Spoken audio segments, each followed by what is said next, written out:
It was supposed to be a simple weekend getaway. One man, one storm, one cabin in the woods. But the moment Thomas stepped inside, the rain never stopped. The doors refused to stay shut, and something, or someone, was already living in the walls. Every cabin he found knew his name, and buried in the floorboards was a symbol that leads to something darker than death. A spiral that doesn't just trap you, it remembers you. The Hollow Cabin.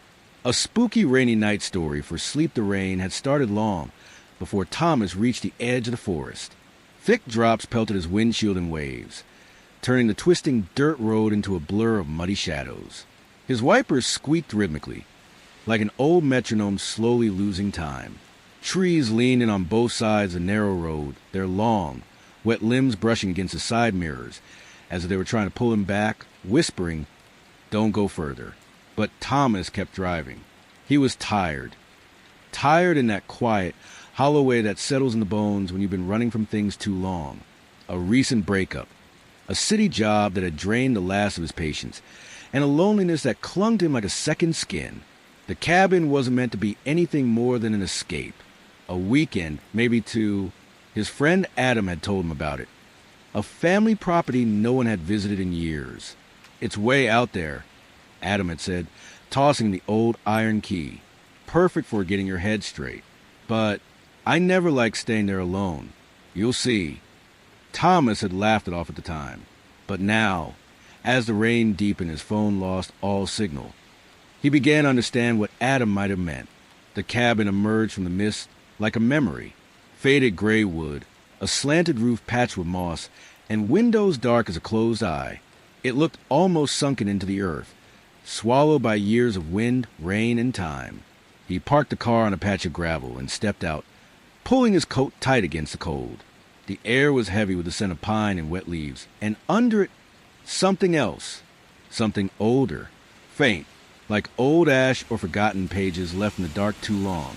The front door groaned when he unlocked it, the key sticking for a moment before the lock gave way. Inside, it was even quieter, the kind of silence that made your ears ring. He clicked on the lantern he'd brought. There was no electricity, and the dim yellow light revealed the outline of a small sitting room, a threadbare couch, a stone fireplace long unused, shelves lined with dusty books. The walls were made of thick logs, not drywall, and the floor creaked with every step he took. Outside, the rain intensified, thundering against the roof in sheets. Thomas unpacked slowly.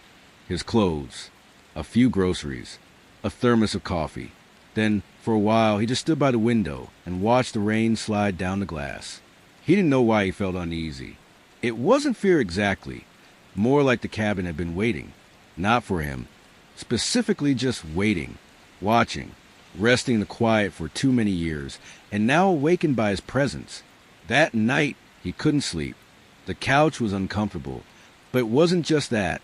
The storm was relentless, and the wind moaned against the walls like something alive. Once or twice, he thought he heard footsteps on the porch. Not the scrabbling of an animal, footsteps. Heavy, human, slow. Each time he opened the door to check, there was nothing, just dark trees and falling rain. He returned to the couch, pulling the old wool blanket tighter around himself, his eyes tracing the shadows on the ceiling. And then, sometime past midnight, as he drifted between wakefulness and sleep, he heard it. A voice, soft, whispering, just one word. Thomas. His name, spoken gently, like a mother calling a child in from play. He sat up, heart pounding. There was no one in the room. The whisper lingered in the air like fog. Thomas didn't move at first. He just sat there, wrapped in the scratchy wool blanket, staring into the darkness as if it might offer some kind of answer. But there was only the sound of rain, tapping against the windows like long fingers. Had he really heard it? Thomas. It was so soft, so close. It could have been a dream. Could have been the wind, twisting through the cracks in the old wood. But something in his gut said otherwise. After a long moment, he stood. He moved quietly, barefoot across the creaking floor, lantern in hand, checking the windows. Locked. No sign of movement outside. The door was bolted. Nothing out of place. And yet, he felt watched. There was a narrow hallway at the back of the cabin, leading toward the bedrooms. It smelled of mildew and old pine. The floorboards here were more warped, and his footsteps echoed strangely, as if the sound bent inward. He passed one door on his right, just a small washroom, and another at the end of the hall, cracked slightly open. Inside was a room filled with portraits, not hung neatly on walls. No, these were leaned against furniture, against each other, stacked in corners. Dusty, mismatched frames. Some cracked, some still wrapped in linen sheets stained with yellow time. They were all painted, dozens of faces, men, women, children, most looking straight ahead, but their eyes seemed wrong, not lifeless exactly, not alive either, as if they'd been interrupted mid-thought, mid-expression, and trapped in that moment forever. And in the center of the room stood a single easel. On it was a half-finished canvas, and Thomas froze when he saw it. The figure on the canvas looked exactly like him. Same jaw, same messy hair, even the tired expression in the eyes. But it was unfinished. The face was pale, the eyes just shadows. No background, just a stark white void. He stepped forward slowly, heart knocking against his ribs. There was a date at the bottom corner, faded pencil scratching. October 12th. That was today. Thomas backed out of the room. The breath in his lungs had gone thin, and a cold sweat beaded at the back of his neck. It didn't make sense. He'd never been to this place. No one knew he was coming except Adam. So who painted it? Why was it here? Back in the main room, he stoked a fire in the fireplace. Not because it was cold, but because he needed something alive, something moving in the room besides his own thoughts. The fire crackled weakly, throwing shifting shadows on the walls. He stared into it for a long time, trying to convince himself the painting was just a coincidence. Maybe a relative. Maybe he just looked like someone. Maybe, then from the hallway, a soft thud, like something fell, or was placed down. Thomas stood, walked slowly back down the hall. The portrait room door was wide open now, and in the middle of the floor was the unfinished painting. The figure's eyes were now complete, and they were looking directly at him. Thomas didn't remember dropping the lantern, but there it was, flickering weakly on the wooden floor, casting golden light onto the face of the portrait. His face. The eyes painted on the canvas weren't just looking at him. They were following him. He stepped back. The firelight from the main room danced down the hallway behind him, making the cabin feel even more unreal, like he was inside some kind of memory he didn't belong to. His hand trembled as he lifted the canvas. It was still wet. The paint on the eyes hadn't dried. That meant someone had painted it today. Not years ago. Not decades. Today. But the cabin had been empty. No cars outside. No footprints in the mud. No sign of anyone. Unless someone had been inside when he arrived. Watching. Listening. He brought the canvas back to the fireplace. He didn't want it in the hallway. Didn't want it near him, honestly. But leaving it in the dark felt worse. Like turning your back on a question you should have answered. Thomas placed it face down beside the hearth, trying not to look into the painted eyes again. He poured himself a cup of cold coffee from the thermos and sat back on the couch, the blanket wrapped tightly around him. The rain outside had shifted. It no longer came in sheets. It came in pulses, heavy then light, silent then crashing, almost like breathing. Somewhere deep in the trees, he heard something break, a loud snap like a tree branch or a foot on wet wood. He held his breath. Then came a knock. Just once. A single, slow, unmistakable knock on the cabin door. He didn't move, didn't breathe. Another knock. 3 soft raps, almost polite. Thomas stood, heart racing. Every part of him screamed to stay back, to stay quiet, to hide in the shadows. But something else, something deeper, pulled him forward. He stepped to the door, pressed his ear against it. Silence. He unlatched the bolt and opened it. Rain poured from the eaves of the roof, spilling like a curtain.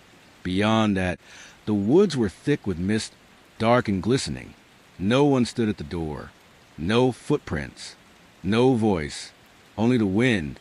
And then, just as he began to close the door again, he saw it, a figure, standing at the very edge of the tree line.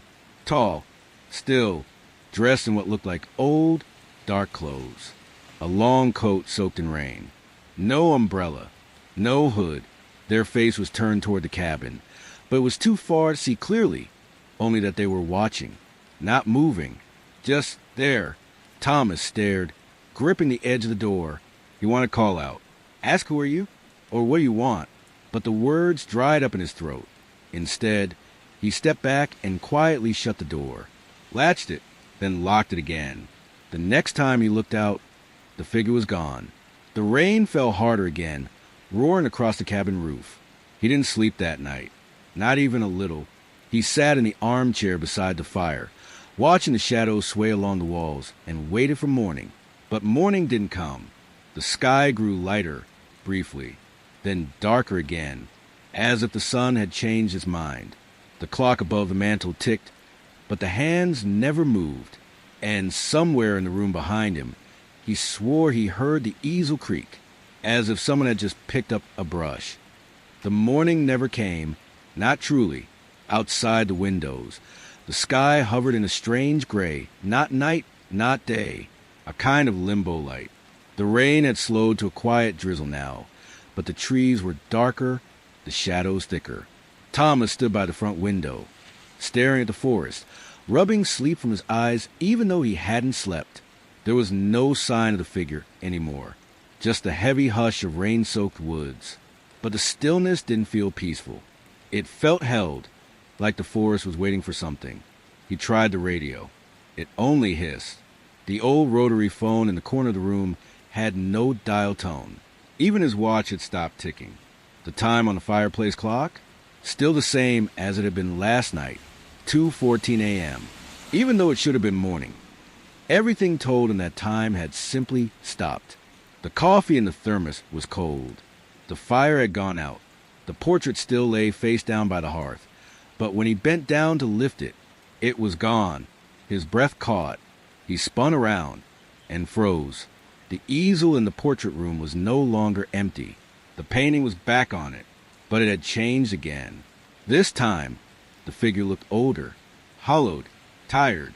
The background had begun to fill in shapes of trees, the edge of the cabin porch. The painting wasn't just mimicking his appearance anymore. It was catching up to him, capturing him hour by hour, like a diary written in oil and brushstroke. He turned away, walked down the hallway again, but this time he noticed something he hadn't seen before. At the far end of the hall, past the bedroom, was a door he could have sworn wasn't there yesterday. Old wood, iron hinges, a round brass handle. He hesitated, then opened it. Beyond was a narrow staircase leading downward, into the earth. A basement. The air that drifted up smelled of mold, dust, and something else. Something faintly sweet, like old perfume. A scent he couldn't quite place. He descended slowly, lantern raised. The basement was larger than he expected. Dirt floor, stone walls, rusted tools and crates stacked high, and in the back, tucked into the far corner, a wooden chair facing the wall. He approached, and when he came closer, he saw the back of the chair had scratches carved into it.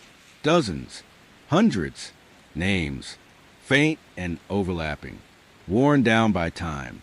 Some were almost gone, others were fresh, and near the bottom, scratched more cleanly than the rest, was his own name, Thomas. He backed away slowly.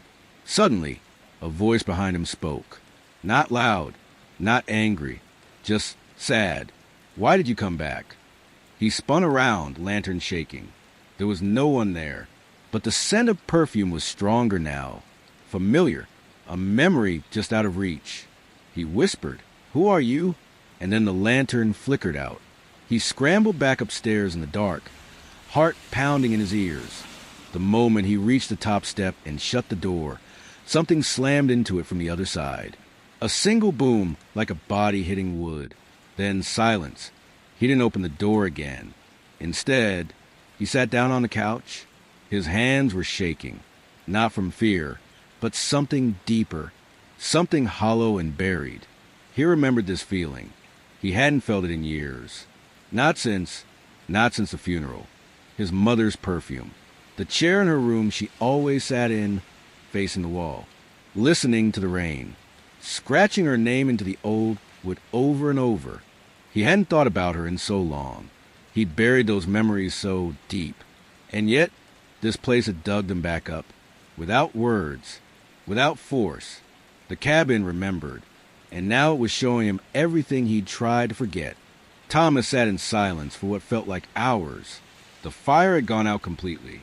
The only light came from the stormy gray leaking through the windows.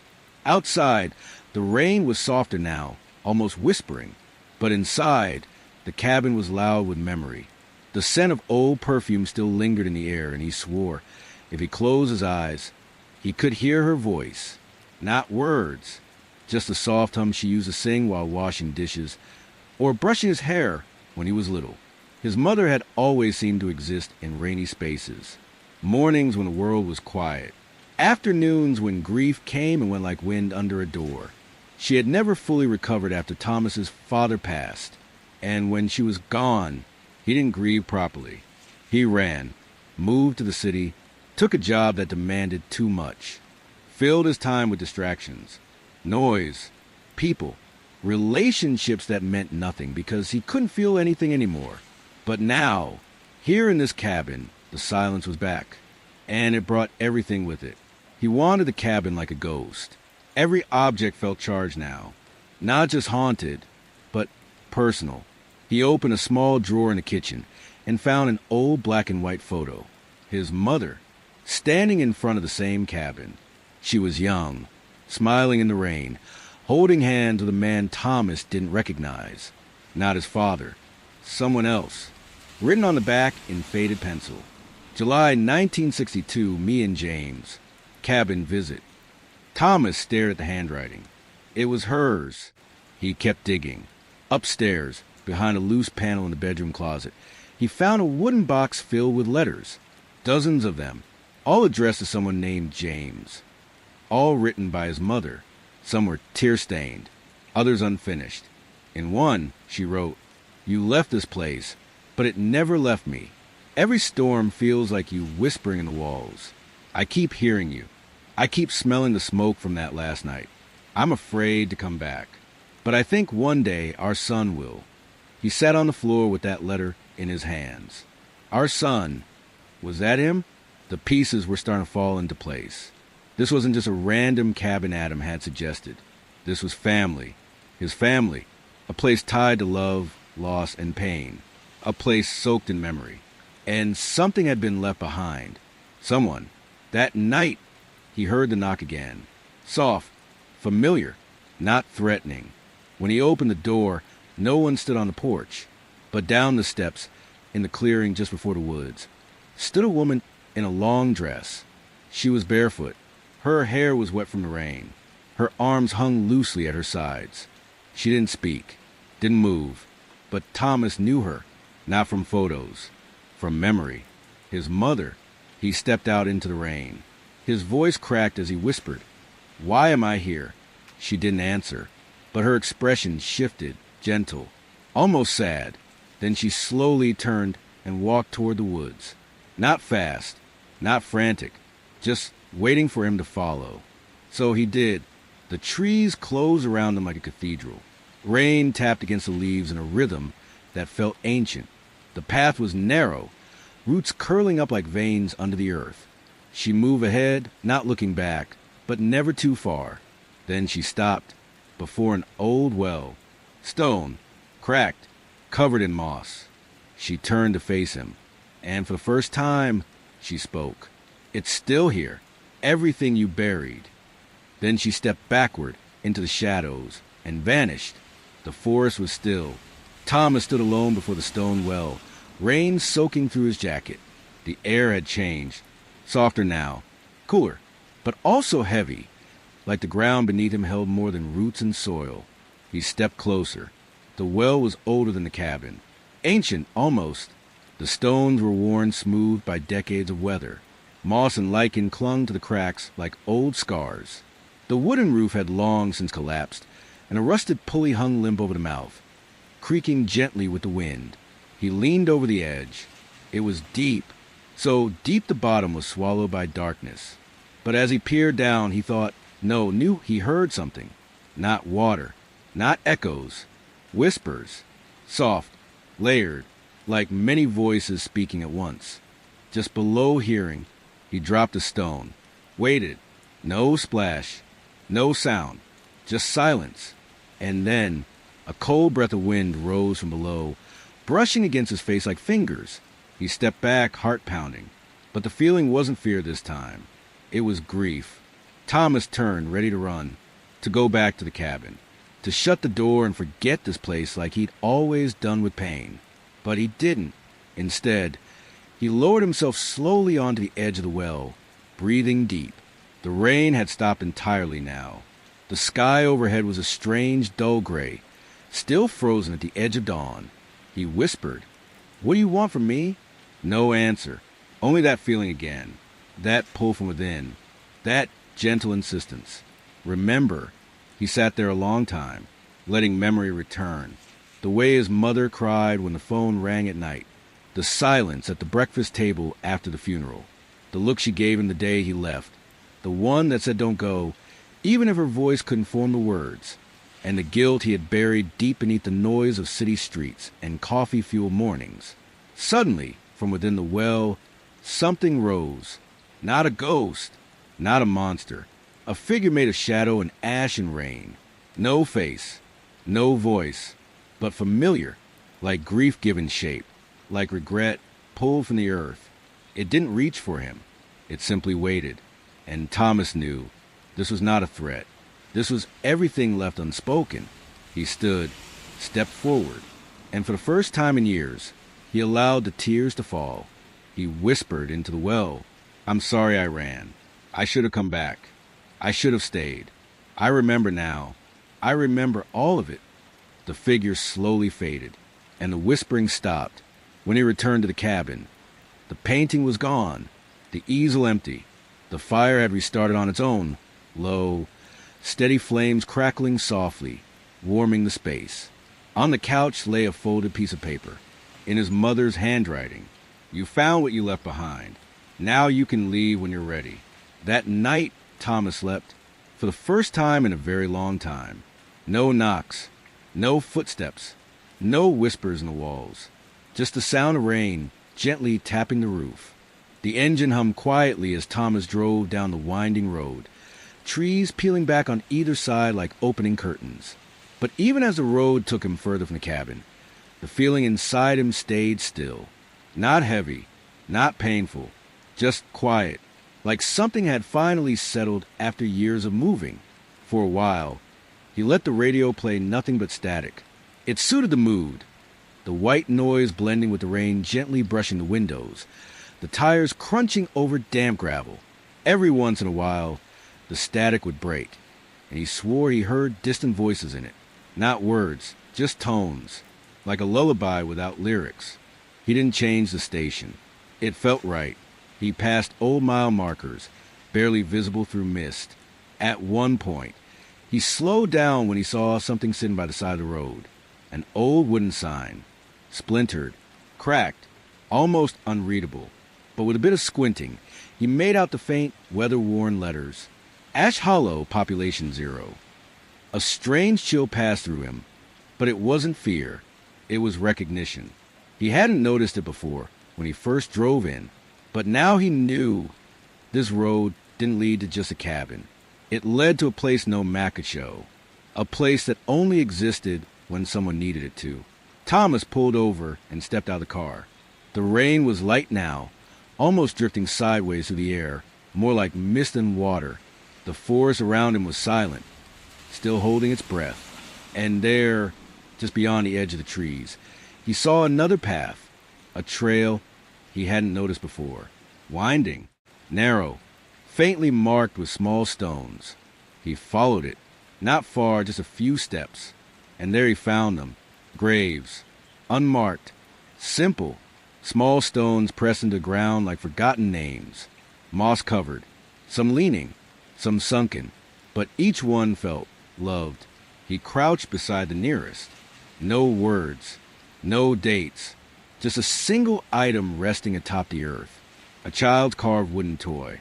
A little horse, its paint faded from rain. He moved to the next one. A rusted necklace, twisted gently around a stem of wildflowers. Each grave seemed to hold a piece of someone's life. Someone lost, someone left behind. And suddenly it made sense. The cabin wasn't just a place to run to. It was a place where lost things came to rest. Back in the car, Thomas sat still for a long time before restarting the engine. He whispered, "Thank you," to the trees, to the silence, to whatever force had built this space for memory and time. When he returned to the city, things were different. His apartment didn't feel so small anymore. The city noise didn't press in so tightly. He opened the windows more often, let the rain in, and at night he started painting. Not landscapes, not still life, faces, soft ones, blurred with time. Some he remembered, some he didn't. But each night, the same thing happened. As he added the last brushstroke, he would smell it, that faint perfume, the one his mother wore on rainy days. One evening, weeks later, he received a letter in the mail. No return address. Inside was a photograph. A new one, the cabin, under a bright morning sky. No fog, no storm, but there was a person on the porch. Not Thomas. Someone else. Looking lost. Looking tired. Just like he had. Once. And Thomas smiled. Because he knew the cabin was awake again. Waiting. Not to haunt, but to help point 2 weeks after Thomas left the cabin. The dreams began. At first, they were soft, just fragments. Rain tapping on a tin roof. The creak of old floorboards. The feeling of damp was beneath his bare feet, but they grew sharper. One night, he found himself standing in the dream by a broken bridge, deep in a forest, one he didn't recognize. The river below was black and unmoving, and on the far side of the bridge stood a man, wearing a long dark coat, hands at his sides, face shadowed by the hood. The man never spoke. He simply pointed. Behind him stood the cabin, but it looked different now. Burnt, scarred, its windows cracked, its porch collapsed. Smoke curled from the chimney, but it wasn't from a fire. Thomas woke up sweating, and for the first time since he'd left, he felt something he hadn't felt in weeks. Fear. Over the next few days, the world started to feel unreal again. Clocks ticked wrong. His phone alarm rang at random hours, even when it wasn't set. And sometimes in the corner of his eye, he'd swear he saw a shadow walk by, always heading for a door, always vanishing before he turned to face it. He visited Adam, the friend who first told him about the cabin. "Hey," Thomas asked one evening, "how did you know about that place? You said it was your family's, but you never went back." Adam looked confused. "What cabin?" Thomas stared at him. "The one you gave me the key to, Ash Hollow." Adam shook his head. "You okay, man? I've never owned a cabin." That night, Thomas checked his bag. The key was gone. Not lost, just missing, like it had never existed. But he knew the truth. The cabin wasn't his. It didn't belong to anyone. It appeared when it was needed. And sometimes when it was done with you, it vanished. But this time it hadn't. Not yet, because something was still wrong. Thomas didn't plan to return to Ash Hollow. But on the third night of the dreams, he woke up at 2:14 a.m., the same time that haunted the cabin clock, and found himself standing in the hallway of his apartment, holding his coat, keys in hand. No memory of getting out of bed. No reason why. And then he saw it on the hallway mirror, written in fog, as if someone had breathed across the glass. "It's not finished." He drove for hours without knowing where he was going. The GPS blinked uselessly. The road seemed unfamiliar, even though he'd driven them before. Rain returned, slow and steady, until it blurred the world into shapes in gray. And then, just as the sky dimmed and the clouds sank low, the cabin appeared, right where it had always been. But now it was damaged. The porch sagged.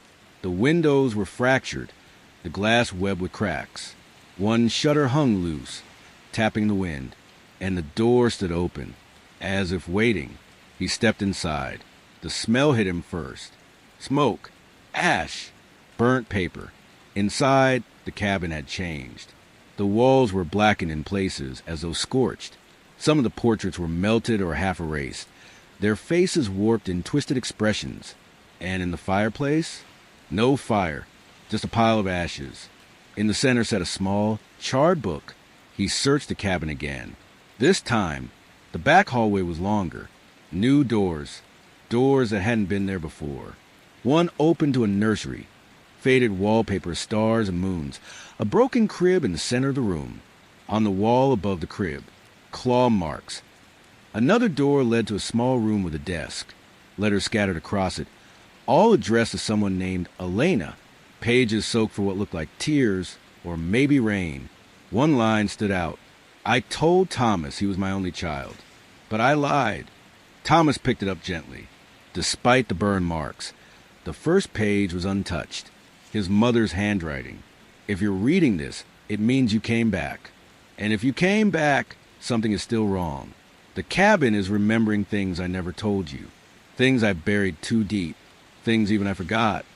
Asterisk. Thomas turned the page. A drawing. A child. A girl. Not him. A storm began to build outside. Lightning flashed. And in that moment, as he looked into a cracked mirror above the desk, he saw something behind him. A child. A little girl. Hair soaked. Dress torn. Eyes black as storm clouds. And she whispered, "You left me here." He turned around, but the room was empty. Only the smell of smoke, and the sound of soft crying somewhere deep in the cabin walls. The crying didn't stop. It moved, sometimes muffled in the walls, sometimes echoing from the attic above, and once right behind him. Thomas searched the cabin again, heart racing. The once familiar rooms now felt like a shifting maze. Hallways stretched longer than they should. Doors opened into rooms that didn't exist before. The cabin was unraveling, its secrets no longer locked behind memory, but bleeding into the present, and all of it seemed to circle back to one name. Elena. He returned to the desk, sorted through the letters. Most were unfinished, pages torn or blackened by fire, but few remained legible. I never told Thomas about her. He was too young, too soft, too much like his father. But Elena was different. She wasn't born sick. The sickness came later, after the third storm, after the screaming started at night. I didn't know how to help her. I didn't know how to stop the thing in the walls. One night, she disappeared. I waited days, then weeks. I thought she had run, but I kept hearing her voice beneath the floorboards. I thought I was losing my mind. Thomas's hands trembled as he flipped to the final letter. It was dated exactly 10 years before his last visit. If you're reading this, you have to find her. She's still here. The cabin doesn't forget, and neither does she. Suddenly, a loud crash echoed upstairs. Thomas bolted toward the staircase. At the top, he found the attic door wide open, a faint flickering light coming from within. He climbed carefully. Every step groaned beneath him.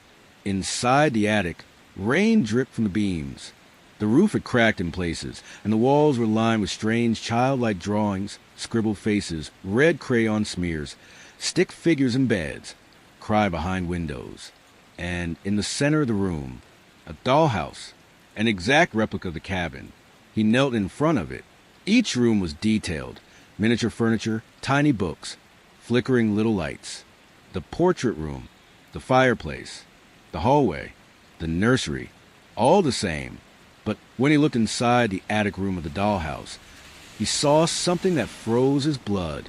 A tiny figure, a little girl, sitting, watching him. Then a soft voice spoke behind him. "You weren't supposed to forget me." Thomas turned slowly, and there she was, Elena, no longer a shadow or a whisper. Real, tangible, but wrong. Her skin was pale as ash, her eyes dark, rimmed in black tears. Her arms hung heavy at her sides. But it wasn't anger on her face. It was something far worse. Loneliness. I waited, she said. "You never came." Thomas tried to speak, but the words caught in his throat. "I didn't know," he finally whispered. "I didn't know you were here." She blinked slowly. Rain dripped from the ceiling onto her dress. The attic light buzzed.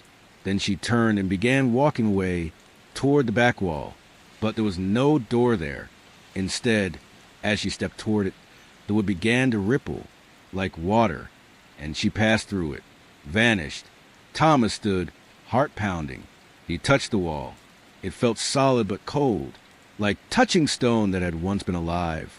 And then he saw it, a handprint, small, wet, burned into the wood. Thomas didn't sleep that night. How could he? The attic felt colder after Elena disappeared. The ripple in the wall had vanished, sealed like it had never been touched. But her presence lingered, like fog clinging to the corners of every room. And something about her words haunted him more than anything else. "You weren't supposed to forget me." Back downstairs, he lit the fireplace, just like before. The cabin, still burned and broken, looked softer in firelight, but the silence had teeth. Every floorboard he stepped on groaned like it was breathing. The windows sweated rain. The very walls of the cabin felt like they were watching again. And then he heard it, a low, slow dragging sound, coming from the nursery. Thomas moved cautiously. The nursery door, one he swore had been locked just an hour ago, was now open, barely, just a crack. He pushed it gently. The room looked the same, but smelled of wet wood and something else. Rot. He stepped inside. The cradle had moved. It now sat directly in the center of the room, and beneath it was something new, a trapdoor, old, round, made of the same splintered wood as the floor, but outlined with rusted iron hinges. The cradle legs sat atop it like a lock. He crouched. The iron ring handle was wrapped in a tattered, yellowed ribbon, one that felt strangely familiar.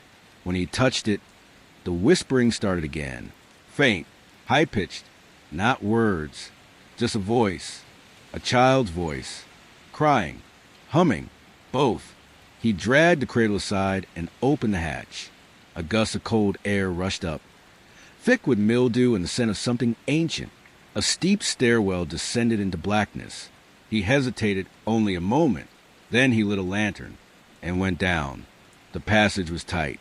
Dirt walls, wet with moisture, old beams above his head. It felt less like a basement and more like a tunnel, carved not for storage, but for hiding. As he descended, he passed more markings, symbols carved into dirt, some in charcoal, others in something darker. He came to a wooden door, and behind it, silence, not peaceful silence, buried silence. Thomas pushed it open, and entered a room so cold it hurt to breathe. In the center was a bed, small, rusted frame, torn blanket. The walls were covered in drawings, crayon, pencil, charcoal, overlapping, dozens of them, some cheerful, stars, animals, stick figures. Others, not. One showed a girl in a cradle, with long arms reaching out from the floor. Another showed a crying woman sitting alone. Another was Thomas, drawn over and over, with the word brother scratched underneath each one. A music box sat on the floor. He knelt, touched it gently. It opened. A soft lullaby began to play, wobbly, broken. Then a voice behind him whispered, "You found my room." Thomas turned slowly, and there was Elena. She stood in the corner, eyes dim, dress soaked, but this time she looked smaller, like a child again. "I used to hide here," she said, "when the shadows came, when Mom couldn't stop them." Thomas stepped closer. "What shadows?" Elena looked down. "They lived in the floor. They whispered to me when I was alone. They said you left me because I was broken." His chest tightened. "No, I didn't even know. I didn't." "I know," she whispered, "but it doesn't." She pointed to the ceiling, and for the first time, Thomas heard it. Something above them, moving, scraping, waiting. Not just a ghost. A presence. The thing that had always lived in the cabin's heart. The thing their mother had tried to ignore. The thing that had taken Elena. The light in the lantern flickered. Elena stepped forward, took his hand. Her skin was cold. "I don't want to be here anymore," she whispered. "Can you take me home?" Elena's hand was cold, but steady. Thomas held on to it like an anchor. Through the darkness, through the shifting tunnel of that buried room, above them, the noise was growing louder, a dragging, crawling sound, like nails over wood, like something too big to be real and too old to belong in the world anymore. Thomas held the lantern high. The light barely pushed the shadows back, but it flickered toward the ceiling, and that's when he saw it. Cracks, hairline fractures above the bed. Something pressed against them from the other side. A shape, a face, elongated, wrong, stretching the wood like it was paper. Elena whispered. It woke up when you came back. The floorboards above them creaked, not from footsteps, but from shifting weight. Something massive, slow, and crawling through the walls, circling them, trapped, hungry, and ancient. Thomas turned to Elena. "We have to go, now."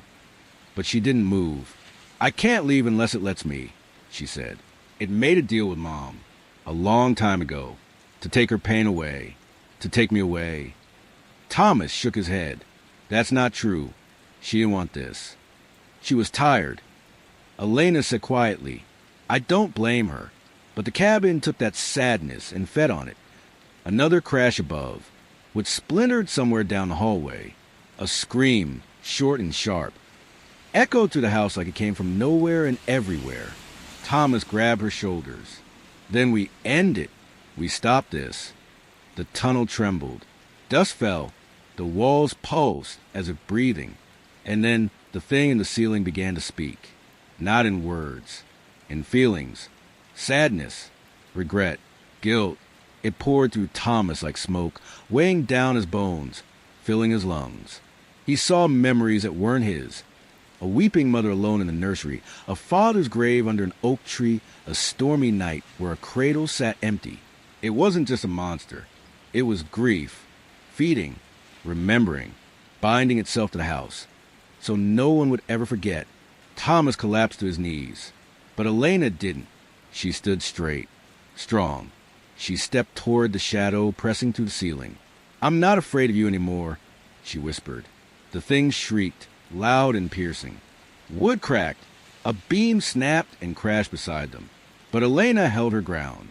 She looked back at Thomas, tears in her eyes, a soft smile. "Thank you for remembering me." Then she turned to the bed, climbed into it like it was hers again, laid down gently, and closed her eyes. The room exploded with noise, wind, screams, crashing beams. The walls convulsed and tore open, and then silence.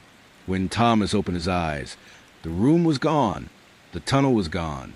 He was lying on the nursery floor, the cradle empty, the trapdoor sealed shut like it had never existed.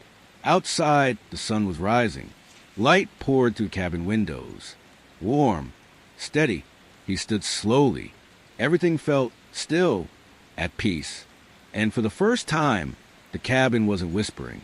Before leaving, Thomas placed a music box on the mantel. Let it play one last time. That soft, broken lullaby floated to the cabin like a final breath. He whispered, "Goodbye, Elena," and the cabin whispered back, "She's free." The morning was cool and quiet. Outside, the trees no longer loomed. They swayed gently, their wet leaves glittering in the light like glass. The storm was gone. The sky had cracked open into soft gold, and the only sound left was the wind brushing through pine needles and the slow, steady drip of rainwater from the cabin roof. Thomas sat on the front porch, wrapped in an old blanket, mug of coffee in his hands, not rushing to leave, not afraid to stay. Just there, present. The cabin behind him felt different now. No more creaks that didn't belong. No more cold spots. The air was warm again, alive, but no longer watching him. It was resting. He glanced toward the woods, where the trees thinned into mist, and for a brief moment, he saw her, a figure, small, barefoot, Elena. She stood among the ferns, her dress clean, hair loose around her shoulders. She didn't wave. She didn't speak. She just smiled, and slowly faded into the morning fog. Thomas took a long breath, let it out, and finally understood why he'd come back. It hadn't been for answers. It had been for peace. And now he had it. Later, he walked through the cabin one last time, tucked the blanket over the couch, closed the nursery door gently, set a piece of paper on the kitchen table, scribbled in his own shaky handwriting. If you're here, you're not alone. It remembers you. Let it. Then let it go. You'll know when it's time. By the time he stepped off the porch and into the soft mud of the front path, the sun had climbed a little higher. Birds had returned. A stream nearby babbled like laughter under breath. He didn't look back, not because he was trying to forget, but because there was nothing left unfinished. The road stretched out before him, winding through trees and time. And behind him, the cabin stood still, wood gently dry in the sun, windows clean, doors slightly ajar, waiting for the next soul, the next story. And as Thomas disappeared into the trees, it began to rain again. But this time, it felt like a lullaby. 3 weeks passed. Thomas hadn't spoken about the cabin to anyone, not his co-workers, not the woman he'd been seeing, not even himself, really. But the dreams returned, and they were different this time. Not nightmares, not visits from Elena, just rain. Rain falling on parchment, rain soaking through ink, rain spilling across something drawn. A map. One night, Thomas woke up with a start. 3:33 a.m. A noise in the hallway. Not creaking, not footsteps. Paper, rustling. He got up, heart pounding, and followed the sound. There, on the floor just outside his bedroom door, was a single sheet of old paper, water-stained and torn at the edges. No envelope, no explanation, just a hand-drawn map, lines scratched in charcoal. Trees, streams, a cabin he recognized, and another cabin, one he didn't. The next morning, he packed again, not because he wanted to go, but because he had to. This wasn't about Elena anymore, or even his mother. This was something deeper, something older. He followed the map across state lines, into mountain woods he didn't remember ever visiting, though they somehow remembered him. No cell signal, no towns, only the road, the rain, and the feeling of being watched again. After 2 days of driving and hiking, he found it, not the old cabin, a new one, smaller, rounder, almost like it had been carved into the hill rather than built on top of it. It had no windows, just a circular door. And above that door, carved into the stone, were the words. She wasn't the only one. Thomas stood there for a long time. The wind shifted. The air was different here. Older, heavier, like breathing in a forgotten memory. He stepped forward, pressed his hand against the damp, moss-covered door, and it opened on its own. Inside was silence. No rain, no creaks, no ghosts, just one thing, a large table, and on it more maps, hundreds, each one marking a cabin somewhere else.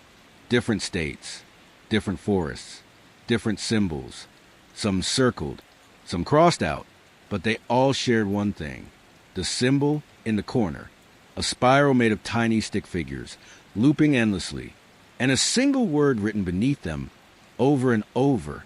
Remember. Thomas turned slowly, because now he knew his story wasn't the only one. The hollow cabin was just one chapter, a network of grief, of loss, of something older than sorrow itself, and it was spreading. Thomas stood in the center of the round cabin. The walls weren't wood. They were stone, damp and cold to the touch, carved with hundreds of lines and strange markings, symbols he didn't recognize. Some looked like runes, others like fingerprints, smudged over time. And at the center of it all, a massive table made from a tree stump, perfectly smooth on top. Dozens of hand-drawn maps spread across it, each marked with spirals, excess, dates, initials. One was dated 1914, another 1870. A few didn't have years at all, just words like the Whispering Well, Glass Child, Arizona. Voices in the root cellar. And near the edge of the table sat a massive, cracked leather book, dusty, bound with a cord of black twine. The spine read, "The Ledger." Thomas opened it slowly, and inside, names. Hundreds, maybe thousands, each one handwritten. Some with dates. Some with strange notes scribbled beside them. Did not return. Tried to forget. Still dreaming. Refused to remember. Then about halfway through the book, his name, Thomas Merrow, returned, broke the silence, reawakened Elena. Beneath it, in smaller handwriting, eligible for return. His blood went cold. Eligible for what? Then came the voice, low, cracked, like bark being peeled from a dying tree. "You're early." Thomas spun around. In the far corner of the stone cabin, a man sat in shadow. Thin, still, a wide-brimmed hat pulled low over his eyes. His coat looked like it was made of wax canvas, soaked dark by decades of rain. He didn't move, didn't breathe, but somehow he spoke. "You weren't supposed to find this place." "Not yet." Thomas stepped closer. "What is this? Who are you?" The man tilted his head slightly. "A collector. A witness. People think ghosts haunt places. But really, places haunt people." He slowly raised one long, weathered hand, pointing at the maps. "Each cabin was born when a memory couldn't die. Yours was just one of many. But you stayed too long. You remembered too much." Thomas looked down at the ledger again. New ink began to bloom across the page, as if the book was writing itself. A new name appeared below his. Elena Merrow, released. He swallowed hard. She's free now. The man in the shadow nodded once. Slowly. Yes, but the cabin still remembers her. And now that memory has spread. Some places don't want closure. They want company.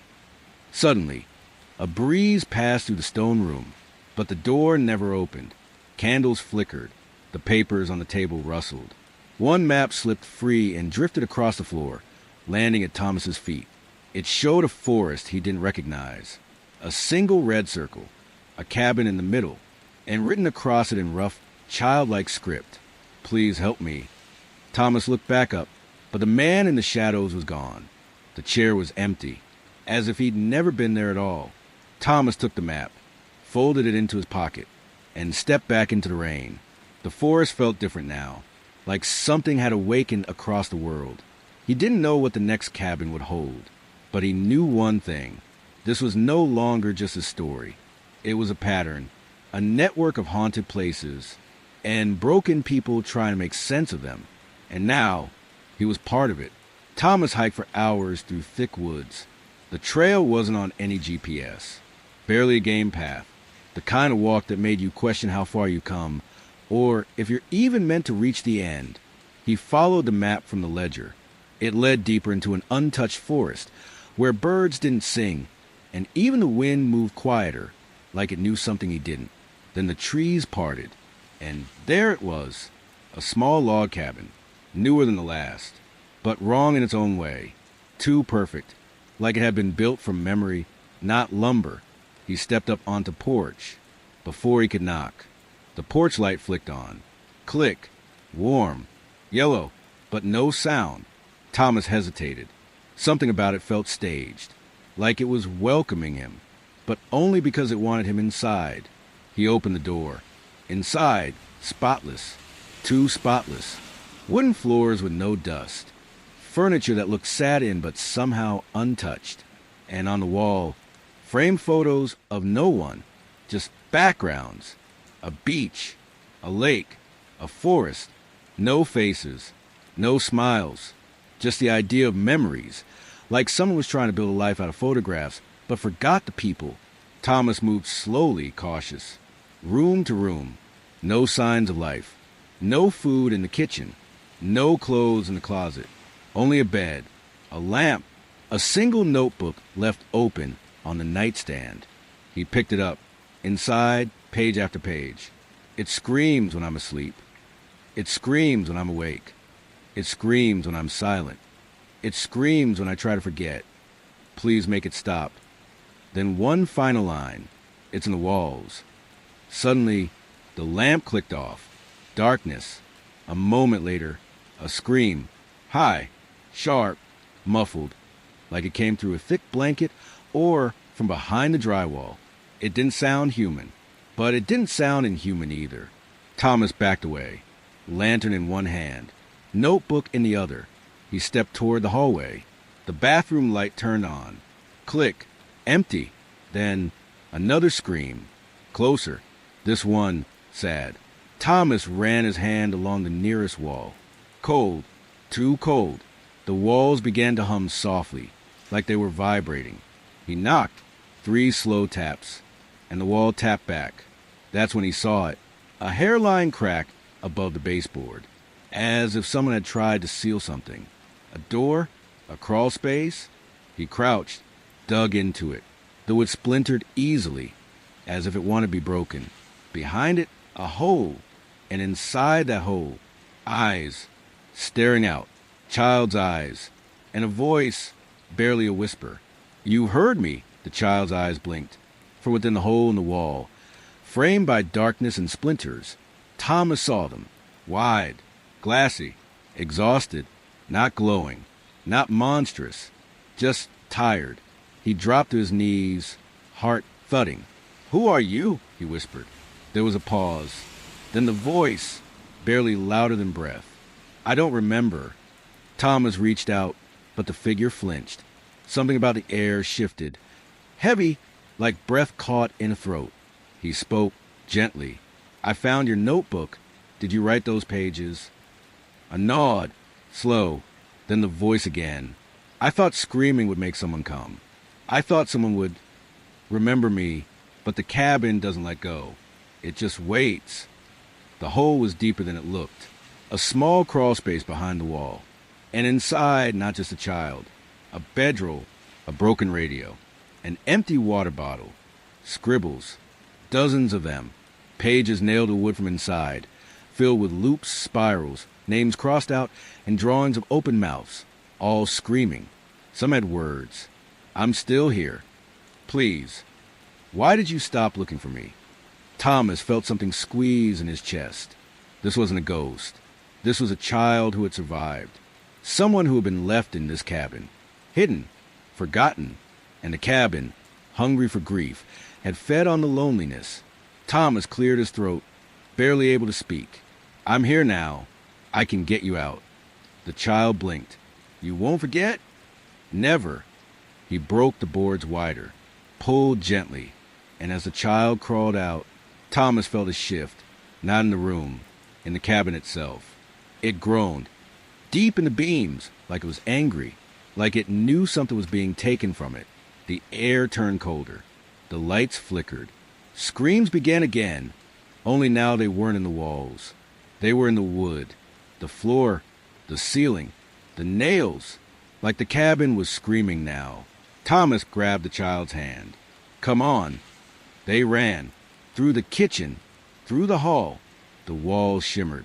The front door twisted, stretching like rubber. Then, bang, the door flew open. Wind, rain, darkness, and freedom. They sprinted into the woods, not looking back. Only when they were far enough, deep into the trees, past where the porch light could reach, did they stop. Thomas turned to the child. Do you remember your name? The child shook their head. But I remember yours. Thomas frowned. How? The child looked up with wide, dark eyes. Because I used to live in your cabin. Thomas stared at the child. The forest around them had gone still, like the trees were listening. You lived in my cabin? He asked. The child nodded. Slow, careful, like every word was a weight. A long time ago, before it was yours, before the pictures, before the rain. Thomas didn't speak. He couldn't, because somewhere deep inside he felt it. This child wasn't lying. Their face, though young, looked familiar. Not like family, more like a dream he used to have when he was a child himself. A dream where he was never alone, where someone sat beside him during storms, but always vanished by morning. The child crouched by a tree, drew a shape in the mud with a finger. The spiral. It's not just a symbol, they whispered. It's a door. When people forget, it opens. And when they remember too much, it closes behind them. Thomas stared at the spiral, watching the lines blur as the rain hit the dirt. So, is this a curse? The child shook their head. It's a memory, a looping one. The cabins are born when grief isn't finished. They trap stories, people, time. The spiral keeps everything from ending. Suddenly, thunder cracked overhead. The trees shook, and Thomas felt something shift in the air behind them. He turned and saw it, a cabin, but not one he recognized. It hadn't been there a moment ago. Dark, tall, narrow, almost crooked in shape. The light in its window pulsed like a heartbeat. The child stood. Their voice was soft. This is the next one. Someone's still inside, and they don't know how to leave. Thomas hesitated. He was tired. He'd faced ghosts, monsters, time loops. He'd pulled a child from the walls of the cabin that remembered pain like it was furniture. But something in him whispered, "You're not done." Because some people never get remembered unless someone walks in. Thomas looked at the child. They smiled sadly. "You're not like the others," they said. "You don't run." He gave a half smile. "I'm not brave," he whispered. "I just know what it feels like to be left behind." Then he took a breath and stepped toward the crooked cabin. Thomas approached the crooked cabin slowly. The rain fell softer now, like it, too, was holding its breath. The child stayed behind, watching silently as the door creaked open on its own. Inside, darkness, but not empty. The air was thick with dust and memory. The wooden floor moaned under his boots, as if whispering his name with every step. And then he noticed that there were no windows, no source of the pulsing light. It came from within the walls, like the house itself was remembering something. The hallway twisted left, then down, then backward. Thomas felt it, not physically, but emotionally. Deja vu crawling up his spine. His fingers trembled as he reached for the handrail. He'd been here before. Not in this house, but in this moment. The first room he entered was a kitchen, abandoned, but set for dinner. 3 plates, 1 fork missing, a broken teacup. The food was old, molded, but strangely familiar. Mashed potatoes, boiled carrots, 2 slices of bread, buttered on only one side. His mother used to make this when he was 8, when his father left. But how would this cabin know that? He backed out of the room slowly and into the next. A bedroom, plain, single bed, pale yellow curtains, a shelf of old books, and a child curled up on the blanket. Thomas froze. The figure didn't move. He stepped closer, knees shaking, pulled the blanket back, and saw himself, 8 years old, fast asleep, tear stains on his cheeks, muttering softly, "Don't go, Mom, don't go." He stumbled back. The air twisted around him, and then everything shifted. The light dimmed. The bed was gone. The child was gone. But the voice remained. Only now it was older. You remember what you were told, but not what was taken. Thomas turned sharply. A figure stood in the corner. Back to him. Hair gray, voice dry. The stranger turned slowly, and it was Thomas. Older, hollow-eyed, shoulders sunken, dressed in the same jacket, but torn and wet. "You never left," the older version said. "You thought you did, but the spiral doesn't let people leave. It just lets them rest until it pulls them back." Thomas felt the floor sway beneath him. The cabin groaned. The light flickered like memory, warm 1 second, ice cold the next. "What is this place?" he whispered. Older Thomas blinked slowly. A warning. He pointed to the wall behind him. A mirror hung there, fogged and cracked. Thomas stepped toward it, wiped the glass. Inside, he didn't see himself. He saw every version of himself he had forgotten. A child, a teen, a man in mourning. A version of him that screamed in the rain. Another that never came home. They stared back in silence. and then one by one, they turned away. "What happens if I stay here?" he asked. Older Thomas didn't answer. He simply walked to the spiral carved in the floor, kneeled before it, and whispered, "Then your story becomes the next cabin." Thomas stood frozen in front of the mirror. The reflections, the forgotten selves, had turned away, and now the cabin was beginning to breathe. Yes, breathe. The walls pulsed slightly, rhythmically. Boards groaned in waves, and the spiral carved in floor glowed faintly, a soft gold, like candlelight behind thin skin. The older version of himself knelt silently beside it. "This is where the spiral began," he whispered. "Not in a house, not in a memory, but in a choice." Thomas stepped toward him. Everything in the cabin went silent. Even the hum of the storm outside paused, like the universe was holding its breath. "What choice?" he asked. His older self looked up, eyes tired but steady. "The one we all made. To forget instead of feel. To bury instead of heal. That's when the first cabin was born." Suddenly, the floor split, not violently, but softly, like it had been waiting. The spiral pulled itself open, revealing a staircase, carved in stone, descending into light, not darkness. Warm, golden light, the kind that smelled like old books and campfires and childhood rooms before everything fell apart. The older Thomas didn't move. This is the only place the spiral can't reach, because it hasn't been built yet. You can walk down and start again, but you'll lose something to do it. Thomas stared into the stairwell. He heard laughter down there. A lullaby, maybe, a memory before the pain. But he also heard something else. A voice, a girl's voice. "Don't leave me again." It was Elena, but it wasn't coming from the stairs. It was coming from above. The spiral was testing him, giving him the illusion of escape, but at the cost of everyone still trapped in the spiral's grip. Everyone like Elena, everyone like that child on the wall, everyone who still screamed in the rain. His hand gripped the stair railing, trembled. He could step down, forget everything, or he could turn around and keep remembering. A soft wind moved through the cabin, almost like the breath of the spiral itself, waiting. And then Thomas let go of the rail, turned away, faced the spiral on the floor, and whispered, "I'm staying." The moment he said it, the spiral on the floor snapped shut. The mirror shattered inward. The older version of Thomas vanished like smoke in reverse, and the cabin began to collapse in light, but not destruction. Release. Each plank lifted like pages from a book.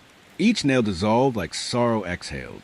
And the final thing to vanish was a reflection in the mirror, a version of Thomas, smiling. Thomas opened his eyes. He was back in the woods. The crooked cabin was gone. The child from before stood beside him, hand in his. "You didn't forget," they whispered. He looked at them. "Neither did you." Rain fell again, soft, steady, and above them in the clouds, a spiral made of birds flying in perfect loops. The child led Thomas through the woods. No map this time, just instinct, or something older than instinct, like the pull of a dream you forgot mid-sentence. Hours passed. The rain didn't stop. It just grew quieter, more personal, like it was following them, or whispering. Finally, they reached it. The river, wide, gray-green, slow-moving. Fog drifted low across its surface, like fingers skimming water. There were no bridges, no docks, no boats, only a narrow footpath leading to the water's edge. And there, half submerged, sat a roof. Just a roof, shingled, sagging, covered in moss. Beneath the waterline, a full cabin, sunk, drowned, but intact. The child stopped at the edge. "It calls when people bury things too deep," they said. "It collects everything no one wanted to face. Regrets, betrayals, things we said we didn't mean. It remembers every word we whispered underwater." Thomas took a breath, stepped into the river. Cold, bone-deep cold, but calm. The water parted around him like it remembered his shape. The closer he got to the cabin's roof, the louder it became. Not sound, thought. "You left her when she needed you most. You always run. You don't belong in any version of your own life. Thomas shut his eyes. It wasn't just the river talking. It was him, his worst thoughts reflected back. He dove. Underwater, everything was quiet, muted, but the cabin glowed faintly, like it had a fire lit inside. He swam down through the open window, into the drowned living room. Books floated like jellyfish. A lamp sat on the ceiling upside down, and sitting on the waterlogged couch, a woman, dripping, pale, hair floating like seaweed. Eyes sad. She turned to him and smiled. I wonder when you come back. Thomas knew that face. His mother. But she was gone. Gone for years. This wasn't her. Not really. Just what the cabin kept of her. Why are you here? He asked. She blinked slowly. Water leaked from her eyes like tears. Because you never forgave me. And I never forgave myself. The water grew heavier. Thicker. He could barely breathe now. The cabin creaked around them, like it was sinking deeper, even underwater. You left me, he said. I didn't know how to stay, she whispered. But you survived. You always do. Suddenly, the floor broke open. Blackness below. Not water. Memory. Falling. The voice of the spiral echoed from the deep. Let her go or drown with her. Thomas looked one last time. His mother's figure smiled and mouthed, It's okay now. Then she faded into bubbles, and he swam up, through the broken window, through the weight of the water, into the rain, into the air, alive. He gasped at the surface. The cabin was gone. The river stilled. The child waited on the bank, smiling. You let go, they said. Thomas lay on a muddy edge, soaking, shaking. I didn't want to forget her, he said. You didn't, they replied. You just stopped drowning in her. Above them, the clouds shifted. The spiral in the sky broke apart. A quiet wind moved through the trees, and somewhere behind them, another cabin vanished. The trees parted as if they knew him now. Thomas stood once more at the edge of the clearing, staring up at the old cabin where it all began. The same chipped porch steps, the same creaky swing, still rocking gently, the same scent of wet pine and smoke in the rain-soaked air. And yet it was different, not darker, quieter, as if the house, too, had been through something. The child stood beside him, no longer frightened, no longer hiding. It's waiting for you now, they whispered. Thomas gave a small nod. There's only one room left. He stepped onto the porch. The wood didn't creak like before. No whispering walls, no flickering lights, only the soft hum of rain and something deeper, acceptance. Inside, everything looked the same. The fireplace cold, the blanket still folded on the couch. The kitchen table still held the note he left behind. But as he climbed the stairs, step by step, he felt it, the hum behind the door, the one door that had always been locked. The nursery. It wasn't locked anymore. The knob turned with no resistance. The door opened in silence, and inside was his life, not in a metaphorical way. Literally, his life. Photographs from childhood. A chair he once sat in when he was 5. A box of drawings he thought were lost in the attic of a house 2 states away. There was a single lamp, a mirror in the corner, and on the floor, a cradle, empty. Thomas stepped inside, trembling. The air was warm, still, and deeply familiar. He knelt beside the cradle, and in the wood, carved into the base, were the words, "You are not the reason they left." His breath hitched. All this time, that one lie, carried like a stone in his chest, had built the spiral. Every cabin, every voice, every storm.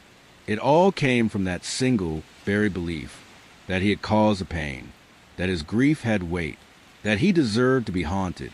But here it was, a cradle without blame, a room without fear, and his own face in the mirror, not crying, just still. The child stood in the doorway now, smiling faintly. Their form flickered, like a candle's last flame. "This is where I stop," they said softly. "You're the last story I needed to remember." Thomas nodded. "And I remember you." "No," the child whispered. You already did. And then they were gone. Not vanished. Not taken. Just released. He stayed in that room for a long time. The rain fell gently outside, and the spiral, once seen in skies and scratched on walls, was gone. Not erased. Just closed. The room was silent. Not empty. Not haunted. Just still. Thomas sat beside the cradle until the light began to shift. From storm gray to the soft gold of morning he hadn't seen in years. It was the kind of light that didn't need to ask questions. It just was. He stood, walked to the mirror, and this time the man looking back was just him, no other versions. No shadows behind his eyes. No sadness lingering like a stain. Just Thomas. Downstairs, everything looked the same, but now he saw the cabin for what it truly was. Not a prison, not a monster, not a trap, but a keeper of stories, of sorrow, of memories that didn't know where else to go. And now it was done, not destroyed, just at peace. He walked to the front door, opened it. Outside, the woods looked softer, brighter, even. The rain had stopped, finally. Mist curled over the moss like breath on glass. And there, just beyond the porch, stood Elena. She smiled. Same smile from before. Only now there was no pain in it. No longing. Only gratitude. She didn't speak. She didn't need to, because Thomas finally understood. She was never meant to stay. And neither was he. She turned, walked into the trees, disappeared without a sound. And Thomas? He stepped off the porch, back into the world. No spiral, no screams, no unfinished rooms, just the sound of birds returning, the wind brushing gently through the leaves, and a cabin behind him that no longer needed to be remembered because it had finally let go. And now, the rain is quieted, the doors are closed, and the hollow cabin finally rests. Maybe the spiral never truly ends, but tonight you've walked through it, faced it, and you came out the other side, not haunted, but whole. If your eyes are heavy now, let them close. You're safe here. No more whispers, no more doors. Just sleep. Thank you for joining me on this journey. Until next time, sweet dreams. The cabin remembers, but it only opens for those who listen.